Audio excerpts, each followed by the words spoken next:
to Phil and Dave's Excellent Adventures. Just Dave here. Today I'm talking about the movie Avatar 2, The Way of Water. This is going to be a spoiler review, so if you haven't seen the movie yet and you are concerned about spoilers, I would suggest you go and watch the movie first before you watch this review. So, Avatar: The Way of Water is the sequel to 2009's Avatars. It follows Jake Sully and his wife Neytiri as they have kids and deal with more attacks from Stephen Lang's character. Forgot his name already. So, as far as what I liked about the movie, overall, I thought the cast was good. I like Sam Worthington as Jake Sully, Zoe Saldaña as Neytiri. Sigourney Weaver was in here as their adopted daughter, Kiri. They brought Stephen Lang back as Quaritch, who I like him. I thought it was a good performance. Giovanni Ribisi has a quick little cameo in there as well. Joel David Moore comes back. We've got new characters. Kate Winslet is in here as Ronal, the queen, I guess, of the water tribe. She was good, although not in it as much as I would have expected or as I wanted. Cliff Curtis as her husband, Tonawari, I thought was also really good. And Jemaine Clement, I always like him. Flight of the Conchords, so it's always good to see him and stuff. Other than that, I like the music, the score in this. It was by Simon Franklin, who has worked with James Horner a lot with Avatar and Titanic. And he also worked with Howard Shore in Seven. He's done a bunch of stuff, actually. But I think he ended up taking over for James Horner after he passed away while working on The Magnificent Seven.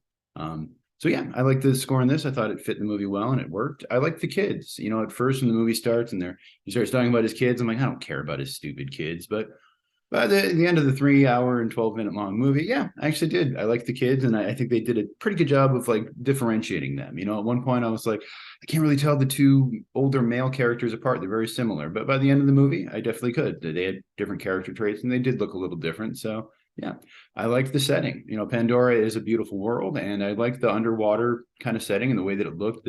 Seeing more of this planet, more of the different tribes, and knowing that there's different people out there than just the blue people from the first movie, I thought was really interesting, and it looked good. Like all the water tribe people, the clan of Metkayina, I thought were cool. They had a cool look to them. They had a cool design. I liked that they were green instead of blue. I liked all the actors. I liked seeing this sort of new world, and I like seeing, you know, we saw Jake Sully in the first one kind of adapting to the Avatar world, and now we see these avatars, these Na'vi, I suppose, adapting to the water tribe people world. So kind of a similar thing, but also different. That was interesting to see. All the underwater stuff was beautiful. Apparently, James Cameron came up with some new kind of camera or developed a new camera for it. And it's probably going to be, you know, the one that the big budget kind of productions like this use for any kind of underwater scenes in the future. So yeah, it looks great. I really did appreciate the world building in this. I think they did a decent amount in the first movie, although I don't remember it that well. But with this, you can really see them expanding more of the story, and I can actually see them doing, you know, 3 more sequels, like they said, or at least 2 more. So yeah, absolutely. I thought the visuals were overall really good and really striking. That's kind of, you know, what I came to the movie for, and that's what the first movie did. And this one, I think, really held up. The visuals look great. Occasionally, you know, there's a little bit of something that seemed a little off. Some of the CGI was maybe just a little obvious, but honestly, way better than it was in like Black Panther, Wakanda Forever, or Black Adam, or any of those kind of movies. I really like the animals, the design on the animals, and also the sort of lights and the kind of almost like tattoo kind of thing that they had on them was really cool. And the way they kind of lit up and had this kind of bioluminescence to it all looked really good. I really liked the big whale type creatures. I forget what they're called now, but the one that the kid ends up befriending, I thought was great and had a cool design, and I liked them a lot. CGI, like I said, was all really good. I like the direction in the fight scenes. I bring this up because I feel like all the time I see action movies where fight scenes are so badly directed, in my opinion at least, where it's a lot of shaky cam and it's very close and you can't really tell what's going on, and you can tell there's stunt performers in there, so that's why they're doing it, and there's a lot of CGI. Whereas in this, all the fight scenes were pretty good. I mean, I'm sure if I walked through again, I could find some bad stuff, but for the most part, you could see what was happening. It wasn't shaky cam. It looked good. It looked like an actual, it was entertaining and engaging. A lot of times during fight scenes, during big action scenes, I kind of check out because I just get kind of bored. But with this movie, I didn't. I really enjoyed the fight scenes. I thought they looked pretty good. And there's a fight at the end. There's a kind of a part at the end where they're about to get away from, okay, what's his stupid name? Quaritch. Terrible name. As they're trying to get away from Quaritch, and he's like, I'm just going to kill your family anyway. And he's like, fine, let's fight.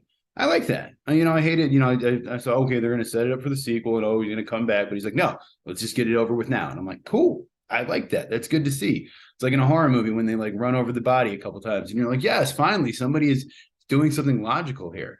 So that was cool. As far as what I disliked about the movie, like I said, I mostly liked the cast, but for whatever reason, Edie Falco really stuck out to me. I think it was just partially just the way her scenes were shot looked bad. I don't. She has this kind of mech suit going on, and the way that it is, I don't know if it's because the lighting or because a lot of times whenever they had like kind of real actual humans in with like the kind of Navi and the digital effects, it did kind of stand out a little bit to me. But for whatever reason, Edie Falco stuff really stood out. I don't know if they filmed her stuff separately, or if they had a limited amount of time, or if it was a lighting thing, or if it's just me. But for whatever reason, all of her scenes seemed like they were just in a different movie or something. I didn't love Captain Mick Scoresby, the sort of I guess the whale hunter guy that they come along. I thought the performance was fine. Brendan Cowell was the actor who played him. I just didn't love the character that much. That being said, I get what he was there for, sort of a secondary villain type thing. But yeah, Dr. Ian Garvin was Jemaine Clement's character. Again, I like Jemaine Clement. The character itself, I don't know if we necessarily needed him, but he might come back in the sequels, and if so, I could see doing more with him. That could be interesting. But as far as this one, And then Sam Worthington, I like him. I think he's a decent enough actor, but his voice is sort of weird. And I think he's Australian or British. I think he's Australian, though.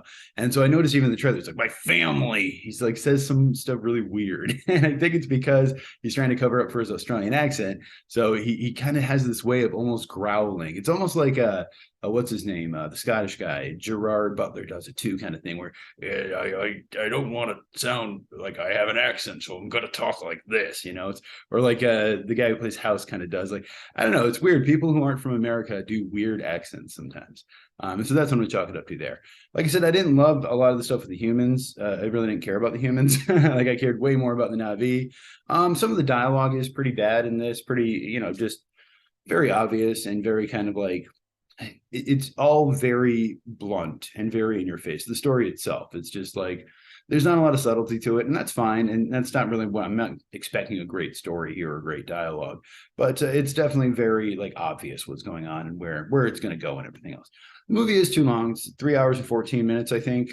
Yeah, that being said, as long as it is, it didn't seem as long. And actually, I feel like the beginning was a little slow, and like as the first 45 minutes or so. But after that, honestly, once it got going, I was pretty entertained and I was pretty engaged. And honestly, when the movie was ending, I was kind of a little like not ready for the movie to end yet, which is surprising. I usually don't like long movies, but this kept me entertained. There's a bit where like the kids get captured and then they get rescued and then they get captured again, and even the one little kid like makes a comment about it, like as a joke or whatever. But I'm like, yeah, okay. It seemed a little whatever.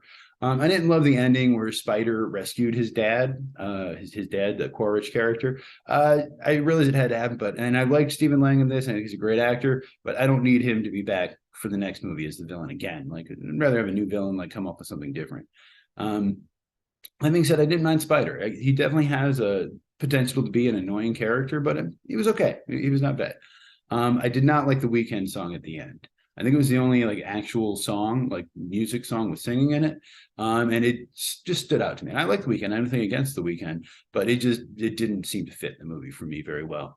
Well, I'm not exactly a dislike at all, actually, but I also noticed here that there's no post-credit scenes. I actually like that there's no post-credit scenes. I can definitely see them wanting to do one, and I can understand why they would want to do one because they've got 2 or 3 more sequels coming out. But I appreciated they didn't, especially with a movie this long, So other than that, the movie is directed by James Cameron, who of course did Titanic and Avatar, the first one, and Terminator 1 and 2, and True Lies, and everything else. Probably pretty much one of the most successful directors of all time. It was written by James Cameron, Rick Jaffa, and Amanda Silver, and Josh Friedman, and Shane Salerno. So whatever movie has a lot of writers, I'm always a little concerned, because I feel like generally speaking, when it's 1 or 2 writers, you've got a nice singular kind of vision and singular voice. When you get into 3 or 4 writers, or 5 or 6 sometimes, to me, I'm always a little worried because then it just seems like there's too much going on, and there's too many things trying to go in too many different ways. So with this one, though, I think part of the reason why they had so many writers is that it was sort of a writer's room for all 3 or 4 of the next movies. And so from what I understand, Cameron actually got them all together. They all talked about all the different movies, and then he assigned them what movies they were actually going to work on at the end after they all kind of brainstormed and everything else. So as far as the other guys, Josh Friedman wrote Terminator Dark Fate, and I think he did some TV stuff. Shane Salerno did Alien vs. Predator Requiem is the most recent credit, I think. Also, probably some TV stuff. I don't remember. And then Rick Jaffa and Amanda Silver are a writing team. They worked together a lot. They worked on the Apes movies together. So stuff that I mostly liked. I didn't love Terminator Dark Fate or Alien vs. Predator Requiem that much, but I did like the Apes movies. Budget on this movie. Hard to say. If you look it up on Wikipedia, I think it says 250 million. A lot of people say that's not accurate. Some people say it's closer to 300, 350. I've even heard 400 million, but I think they were also filming the next movie concurrently with this one. So that might make it a little difficult to figure out exactly where the money was being allocated. But it does seem like they were filming 2 and 3 back to back. And according to one of the producers, they are currently filming 4. They're halfway done with 4 already, and 5 is on the way. They're going to spend $1 billion on all of these movies once all is said and done.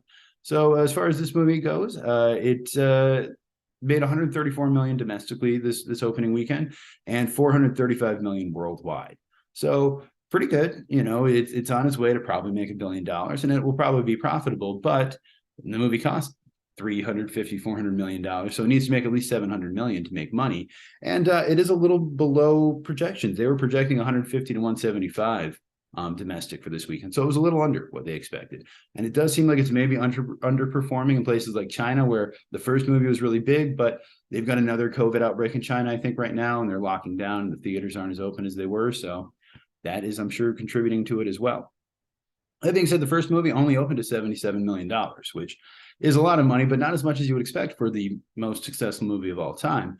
It's one of those weird things, though, where word of mouth really pushed it, where I don't remember exactly, but I think the first weekend was like 77 million, and the second weekend was like 75 million or something crazy like that. So one of the lowest drops, week to week, especially for a big budget movie that opened with, $77 million. So yeah, and it is one of those things where word of mouth, people said, you got to see this movie. And eventually people went and they saw the movie. And this movie too, same thing. That one had a lot of 3D sales. It kind of brought back the 3D thing. I think 60% of the sales here were 3D and IMAX for this one. So, and although I saw it in just regular 2D on a regular screen, I can definitely see seeing this in 3D or seeing this in IMAX. And I honestly might even go back and see it in 3D. Maybe, I'm not sure. So yeah, this movie was supposed to come out in 2015 originally, and then they kept getting pushed back and pushed back.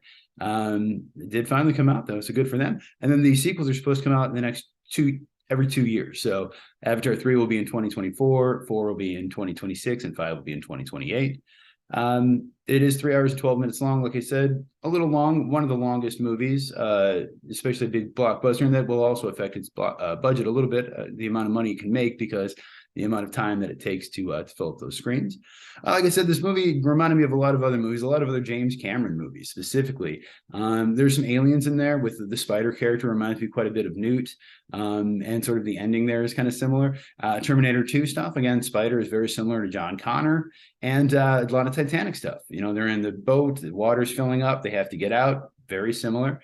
And even with the kid who gets into the whale thing, Free Willy.